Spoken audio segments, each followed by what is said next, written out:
the goddess took human form for the joy of rediscovering herself, for the joy of eating food and having sex and seeing shows and hearing music, because it got boring being in the unmanifest for eons and epochs at a time. And so like, that's the whole point of why we're here.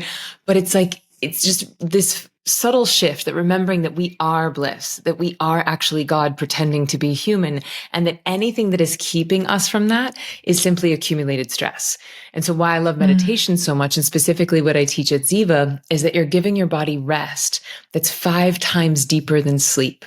And when you give your body that deep rest, it knows how to heal itself. And not only from the stress from today, but of all the stress that we've been accumulating in our cellular memory, all of those layers of conditioning that's kept us from remembering our true divine nature.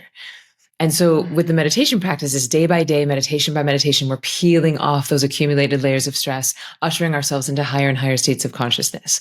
Now, for me, the purification that happens in the sex practices is that if you think about it, like those moments post-orgasm where you have very similar chemistry in your brain and body to meditation, but you're adding in the oxytocin and you're adding in the endorphins, right? So same dopamine, same serotonin of bliss chemistry, and now the love hormone of oxytocin and the endorphins, which is like superpower. And if you think about it, it's those few moments right after orgasm that you feel the cleanest, that you feel the most connected to God. And in those moments of actual orgasm, you do transcend your identity, you transcend your individuality, and you are quite viscerally connected to all that is. So it's so similar to meditation. It's just more concentrated. And because of the concentrated power and because of all the societal stuff, it's just that we have to wade through more conditioning to get to the medicine. But the medicine is so powerful. Oh my gosh, I love that. And it's like, and I also believe that through the sacred sexuality practices as well, like we can take that concentrated energy and like spread it out with extended orgasm or like process oriented lovemaking. And then it becomes, it almost feels like, based on what you're describing, I'm just getting this image of like, oh, then that concentrated energy, which is so powerful, sexy, amazing, wonderful, can also become like the meditative, sustained energies. What's process-oriented lovemaking? Is that what you said? Process-oriented? Yeah. Yeah. What's that? So it's like, well, it's like, I love that you're asking me a question. Leadership, bless. It's like, well, yeah, it's, yin versus yang arousal. And I always get into the weeds with yin and yang, and maybe you feel this too, because it's duality. And so the essence of me, the goddess, is like, I can't be contained in that. But sometimes there's an inherent usefulness in this stuff, right? So the yin arousal is more lunar. It's more process. It's more around this like slow, sustaining energy versus goal-oriented, direct, solar energy, yang arousal, which is what most of our society, we've been programmed like that's what sexuality is. Like you have a yang arousal network. It springs from it's genital focused. It's fast. It's goal-oriented. It's like, even in the sacred way, which is beautiful, getting to that like release, which is so profound, and can be done in a sacred way.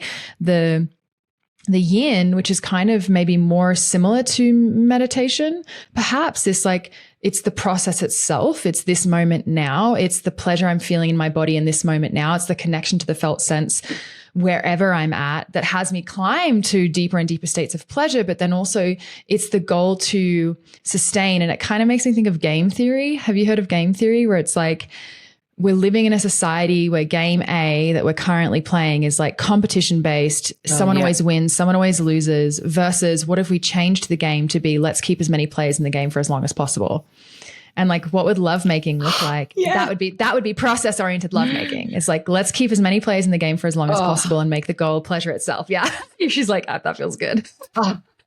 Yes, I love it. And also thank you for saying that, because I can make a direct correlation to Ziva meditation, because so many people think that the point of meditation is to clear the mind, right? And so they go in thinking that that's the point. Oh, I got to clear my mind. And then they sit down and they're like, okay, brain, shut up. And then that's impossible. You cannot give the brain a command to fall silent, because the mind thinks involuntarily, just like the heart beats involuntarily. And just like you cannot command your heart to stop beating, you also cannot command your brain to stop thinking. But because that is a byproduct of meditation is more clarity.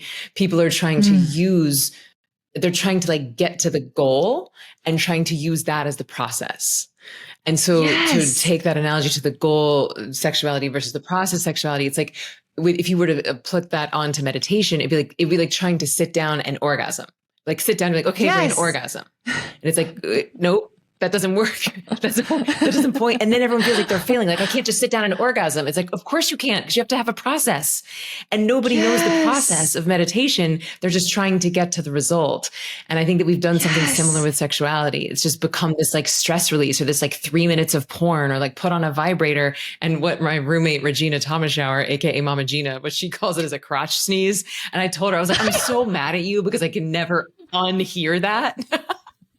I'll never be able to unhear the term crotch sneeze. So I'm sorry for everyone listening. And also you're welcome, because the second that you hear that term, then you're like, oh, I don't care about a crotch sneeze, but I am very interested in making love to myself. I am very interested in being in the present moment awareness. And what is this sensation now? What is this process now? And then especially as women, it's like we take the pressure off of ourselves. We get out of the goal-oriented thinking, which of course catapults us into more pleasure, because the only place that we can ever experience our bliss is here and now and here and now and here and now.